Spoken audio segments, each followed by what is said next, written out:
viewership's down. It's kind of, there's a certain cadre of people who are like, who gives a fuck about the Winter Olympics? I kind of like them, but I'm not watching them. I think mostly because these things seem to fall into the same kind of bubble of other professional sports. Is you need kind of special access to them. You're not watching it on NBC because they're probably being streamed live somewhere. You watch football because football is once a week and it's pretty easy to get it. It's on 2-3 channels. And you can get it with a digital antenna. But, all these other sports, you got to have a special package to get access to it. So if I'm going to go rooting around for highlights of the biathlon, when there's limited access, don't expect a lot of people to watch. But I do always laugh at that meme about the U.S. curling team. It looks like a bunch of dads that got lost and decided to stick around and curl. I gotta tell you, this is fucking awesome. This is the second Olympics, right? Summer, winter, and I can't explain it myself. Prior to these two, I was a junkie. Loved it. Watched everything from fencing to curling, bobsled, skeleton, like all these absolutely whacked out things. They're fascinating. And I think we talked about it on a previous show, the Special Olympics were even more fascinating the last time. The blind sports that they were playing, I was absolutely those are blown great, away. aren't they?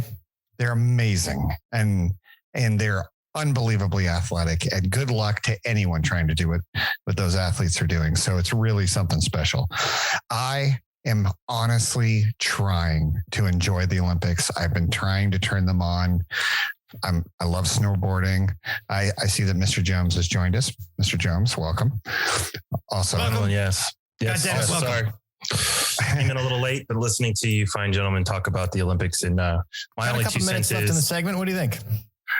I think it's just a sad situation where I think everyone's burnt out from the Summer Olympics that were just, recent. And then all of a sudden you have Winter Olympics right behind it. I don't think I'm just over it. Like, I just don't care. Like maybe it's because my time's being and energy's being funneled to a different area and I don't really, I can't get too much into it, but not really. I just don't care much about this. Like it's nice that it's going on and there's some history, some, good wins for the US and, Finland dominating in the Super G and all that other stuff. But it's just, I don't know. I think it's tough to be nationalistic when you don't feel a lot of pride right now. Cause it's just like, meh, whatever. Yeah, I think that's it. I know, I've actually heard that argument a lot, Mr. Jones, that, it's the back-to-back that's killing us right now. Make no mistake, we are changing over time. And what we have become is we need little small bits of good information or we move on. That is what TikTok has done to us. That is what Twitter has done to us. I need a quick hit. It better keep my interest in the next 30 seconds and move on. And that isn't what the Olympics is, right? And it is a lot of our sports. I've been really thinking about this.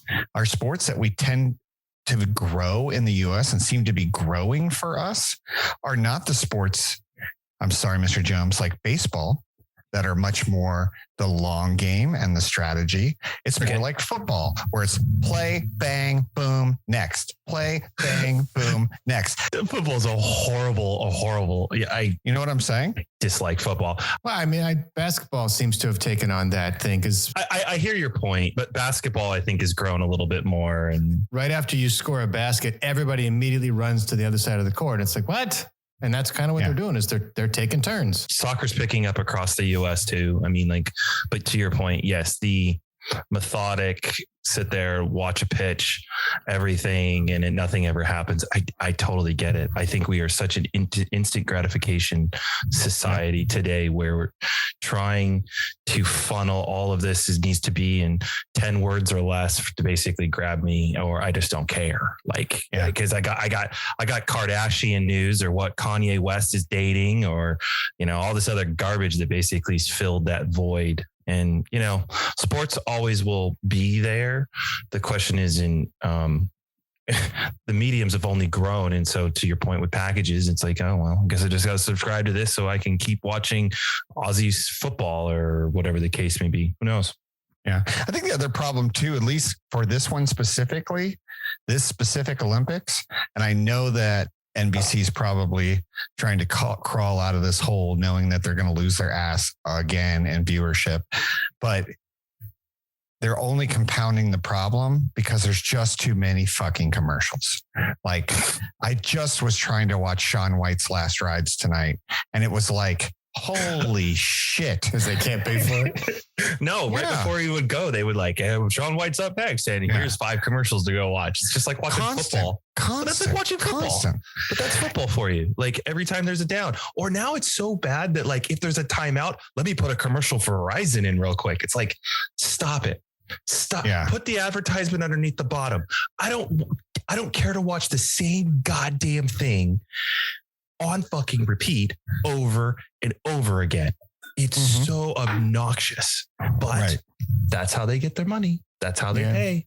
It's sad and it's what we're at, but it's the dollars is just, it's so, as a viewer, you're just like, I'm turned off from this garbage. I don't need it. I'm moving on. Yeah. Which is why I like soccer. Sorry. Believe it or not, it's 45 minutes, 15-minute break, 45 minutes, over and done. Hey, how great. I'm in and out. I can literally set a clock of when the game's over. Done. That's right, because they don't stop. There's no stoppage time. Well, they tack a few minutes on the end, but there's no mythical amount of number. There's no running arbitrary. Totally. Don't disagree. we're definitely going off on a tangent there, but I've already read football adopted that. Just the clock runs. Too bad. Figure it out. Yeah. I'm over it. Okay.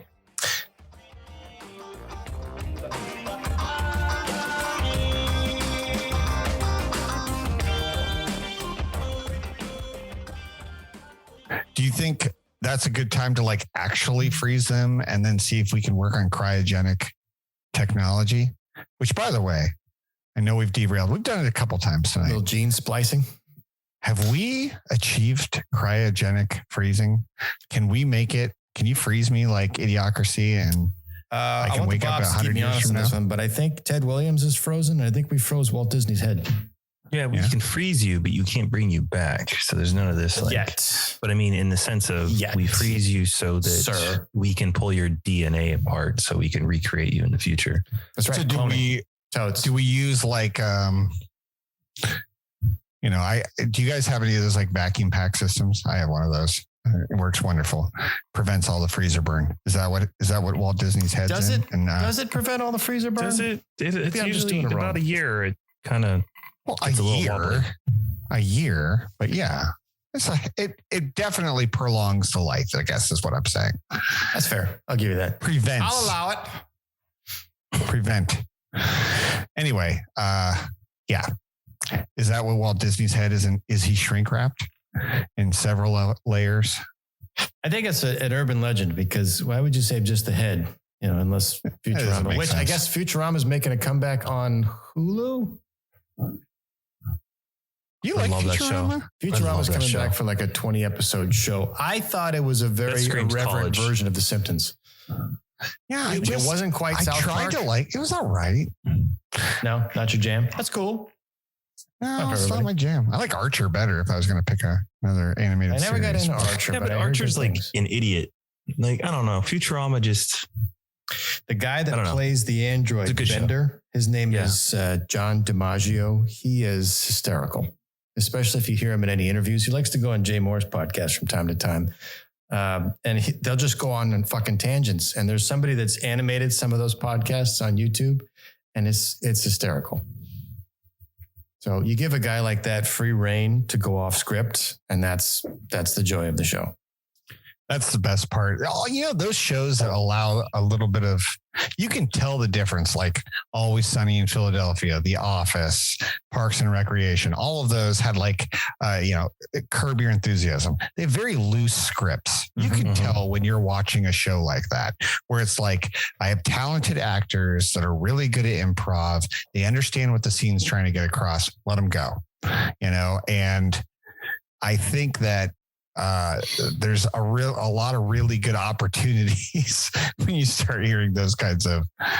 There's just you can't stop it, and I want to encourage more of those types of shows to come out. So and you can tell they're enjoying themselves. Oh yeah, and that's where real good comedy comes from. Because I just actually saw an outtake from Parks and Rec. Maybe you've seen it. I don't know. It's with Star-Lord. Why am I blanking on his name? Oh, was it the Chris Pratt? Thank you, Chris Pratt. Kardashian comment? Yes, the Kardashian comment. This is the greatest comment. I watch it almost daily just I've for a seen laugh. We're talking about great many comebacks. times. Yes. And the way he delivered it, Ron Swanson loses it. Like all of them lose it in that scene. And I'm like, more of that. We need more of that. Yeah, if we're not going to say it on the show because it's a family show. Obviously, we drop a lot of F-bombs, talk about booze the entire time. It's a family show. Find it. Go find it. Yourself. I know exactly what it is because Amy Poehler's in the front of the room and she's like, let's talk about great comebacks. And Chris Pratt's character is Bobby Dyer or something. He's like, how about Kim Kardashian? I'm like, what? She had cum in her back. And then You gotta watch the delivery. It's all about so the innocent delivery. about it. It's like, Aubrey Plaza or Radisha Jones or one of the girls just reaches over and smacks him across the back of the head, and everybody in the room loses it. Yeah. I mean, his delivery Like fucking look it up, like, Bobs. It was phenomenal. amazing. But yeah, big fan of that type of. Because he caught totally derailed everybody off guard. This is a room of professional comedians and improv writers, and he caught them all. Good times. He does that. He does that a lot. That's how he is. He's a really funny guy that way. Yeah. I love that video. Oh my God. I want you to get to that. I watched it like 4 times in a row because you have to watch every single person's reaction. So I'll watch it again. Okay. That was Ron Swanson's reaction. I can't remember the fat dude's name in there, but he loses it. He just completely loses it. Yeah. Yeah. And then Amy Poehler's like, you can tell they had fun. I don't know what to do. This is hilarious. It's like she's actually like almost offended. She's like, one is probably a little bit of fuck. Why didn't I think of that? Because you can tell when she gets frustrated. But I also couldn't figure out exactly what she says afterwards. There's they say something between the two of them, but in the laughter that's in the background, you can't pick out what they say between each other. I think she tried to save the scene and he shut it down. So I think it was like she tried to save it. We're not really going there or something like that. I can't. Yeah. You can't pick it out. But it's to your point. Watching the reaction of each one of the characters and who takes it serious at like all the audience characters just go, I can't. Yeah, dude, an electromagnet wouldn't hold that scene together. That was awesome timing. And his delivery was like, right? Like shit. Did she had cum on her back, right? Yeah, was that right? Like he was just deadpan. The delivery was priceless, as if he knew he was going to say. I mean, he's got balls to say. You can't say that today. How did he do it with a straight face? I can't say that with a straight. I would just bust up and ruin the whole joke. Like there's just I don't think he would say it either because he's a churchy guy now. I think this was in his earlier phases when he had to be provocative. But did you see also his other outtake that I think if you haven't seen, I'm sure you have, is when he was with the doctor and his girlfriend with the black hair. I can't remember her name, but they're in a doctor. He's like, okay, I do have a question. Like, what happens when I just wipe? And I just wipe. And it's just always, there's just always something on the toilet paper. Like, just wipe and like, what just every wipe, more. There's more on there. Like, what do I do in that situation?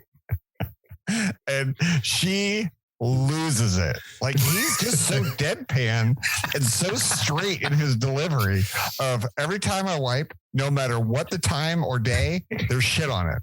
At all times. I'll wipe 100 times. There's still shit on the wipe. Got to see that one. This is a good outtake reel. This is a good outtake reel. Yeah.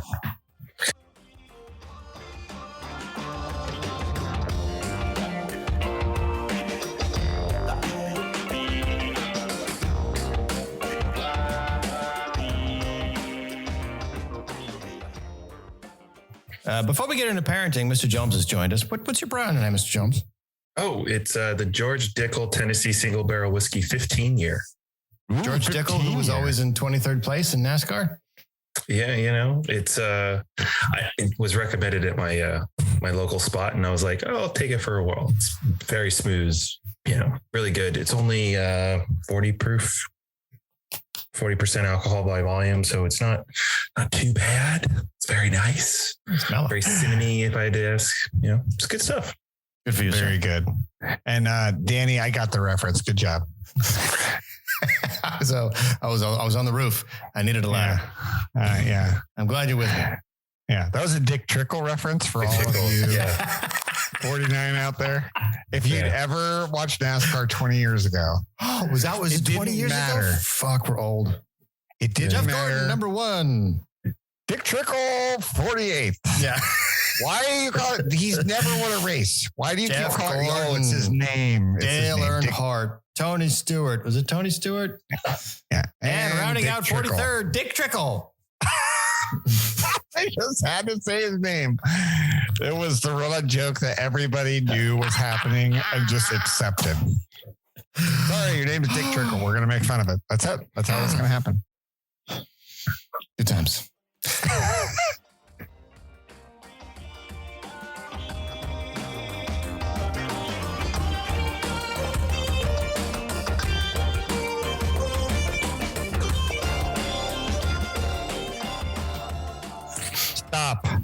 Stop. I'm going to fucking explode over here. What is a safe metaverse? What are we talking about? Oh, because Facebook. What are we talking about? Hey, Facebook's safe, man. Like, I mean, listen, we go on. Facebook's doing a great job over there. They're doing great. Are we like safety? The word safe is about actual physical or mental harm, but it's always around physical, right? It's are you physically safe? Are you going to get hurt physically somehow in this whole metaverse insanity? We've redefined the word safety as feeling safety. Like your feelings are safe now. Fuck, what the hell is happening in this goddamn clown world? I'm losing it. I don't know. Have we reached the turn, Leon? Are you drinking too fast? No, I can't. I'm having a hard time with this. How am I the only one that's having a hard time with this? It's a mythical VR world. And no, you're right on. Like, and I've talked about it in the past. And while you were talking about it, Danny, I'm losing it because I actually pulled up the article here from USA Today. And if you haven't heard about this already, Meta to add personal boundary to virtual worlds after a woman alleges rape in the Meta universe. If that's the safety we're talking about, come on, guys. I mean, that's a difficult thing to say. And that is a very charged word, but I'd kind of like to unpack that intellectually. Well, let's unpack it. It's a game. It's a game. It's a world that's not real. It's this ridiculous. It's just ridiculous. Let's unpack it. Danny, go ahead. Unpack it. No. Because I'm obviously so charged by the whole thing. I can't even find the words to talk about how ridiculous this concept is. So the root word comes from the idea of sacking a village and taking people. So when you were to rape and pillage, as the term goes, it means you go into a village, you burn it to the ground, you take slaves, and you do whatever you want with them. And so as time has gone on, the actual art of stealing a person or capturing and forcing into indentured servitude has kind of morphed into just the sexual part of it, not necessarily the enslavement, although enslavement does still happen. It's called human trafficking. But the idea of the word has become a physical violation. So if you're getting into the idea of you were emotionally manipulated, I don't want to cast aspersions on this individual who's making these claims, but that's called a con. There's lots of movies about grifters who have tricked you in a confidence game. And so if you've been manipulated emotionally without any physical harm coming to you, Does it classify as being able to use that word? Because that word to me is like a bullet. You don't do a light version of that word. No. I am going out on a limb. That's my take. I'm going to be brave. Be very careful with that brave word. And beautiful here. And I'm going to say, no, it does not. It does not count. It does not count. It's not the same thing. Don't put it in the same category. You're basically playing a game. And then you're saying that, I was what's a very serious offense, a very life-changing offense. And it's just blending together. Like it's the same thing. Especially in an idea of you have no control or no agency over the outcome. That's usually when that word comes up. But when you're talking about something where all you have to do is remove a pair of goggles, should you feel that you have license to use that word in an environment where you can leave whenever you want? Unplug. Take it off. Right. It's ridiculous.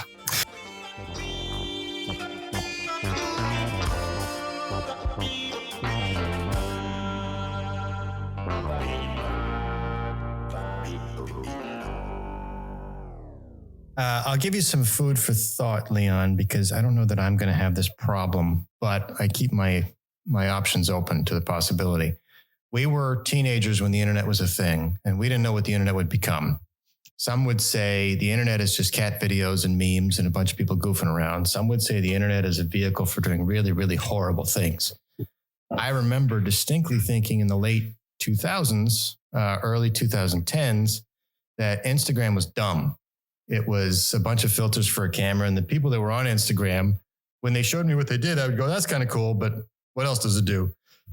All the way up until some reports a couple of years ago of teen girls committing suicide because of body image and bullying and all that. And so that level of ramp up to this is dumb, why would you use this, to serious body issues and teen suicide, that's the kind of shit you want to be somewhat cognizant of. And so the idea of, well, you can just shut the app off. It's, well, tell that to somebody whose 16-year-old daughter killed herself. I think the problem is that that's how the daughter functions in society. It becomes a construct for their, if that's where all their friends are, that's where they're going to want to go. Yeah, exactly. So I think you guys nailed it. When it's what lens are you looking through? And I appreciate you guys kind of reining it in. Let's look at it from a parenting standpoint, because the insanity of it is just too much to grasp. So let's just look at it from a parent. It's no different. And I remember when I was 13, 14, AOL, chat rooms, parents knew early on, not a great idea to let my kid just unsolicited go into these chat rooms. Around the Wild West. Yeah. With crazy pants. We knew that. And this is the same. So keep it in check.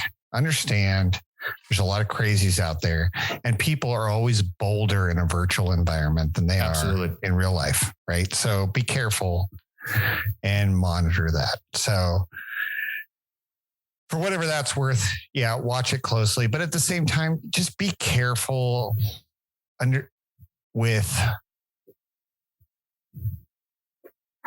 how you allow, or at least talk to your children about this new world they're coming into, right? And information, everything I've heard, I've the last 5 minutes, I've tried to sit back and listen to what you guys are talking about. And everything you're talking about is speed, right? When we were younger, we didn't get information this fast. If you fucked up, the grapevine took time to get out. Yeah. You're like, God, I hope people don't find out that I peed my pants today in school. Today, it's on Instagram and in like 10 seconds. Yeah. They're snapping it within minutes. It's all about speed, and people understand things so much faster. And I think that when you try to comprehend the new world that we're trying to raise our kids in, it's just so fast. Mistakes are exposed so much quicker and so much more publicly. And we just, as parents, have to understand what that is doing to them and try to take a few breaths and understand they're not living the same life we did, just like our parents didn't live the same life we did. Right. And before that, and before that. We're all living different lives in different time frames. And as parents, you're trying to catch up. What's the cool new thing? What is happening? How do I make sure that I'm not falling out of what's hip and new and the new dangers and the new threats that are coming down the pipe? And it's scarier for us as parents, I think, because it's faster. It's faster, faster, faster. You have to be on your toes. You have to be engaged. You can't mail in parenting right now. You got to be a part of it. So you're not a shitty parent if you're, taking a look at your kid's phone. You're not a shitty parent if you're restricting the amount of apps that they can go on to. You're not. You're not. Maybe back in the day, you're like, when we grew up, our parents did the same thing. It's just, it wasn't virtual then. Now it's virtual, and we have to pay attention to where we are now.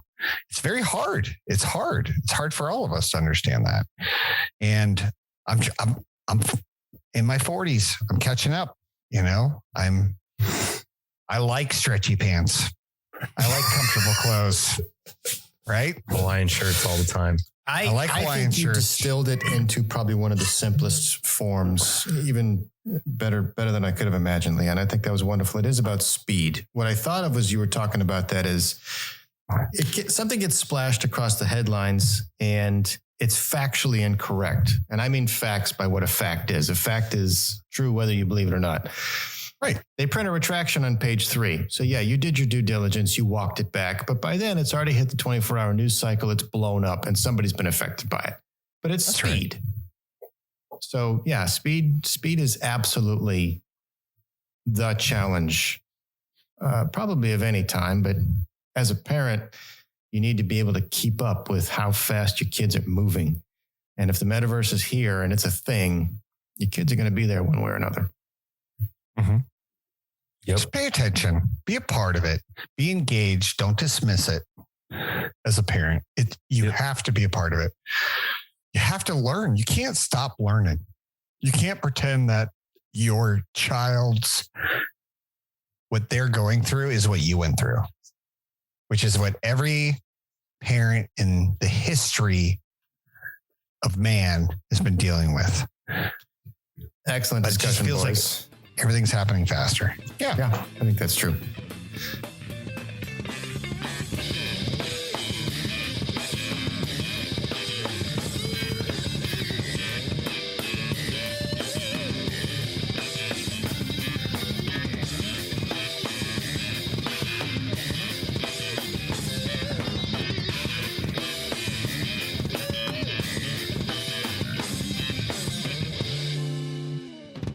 This place is dead anyway, man.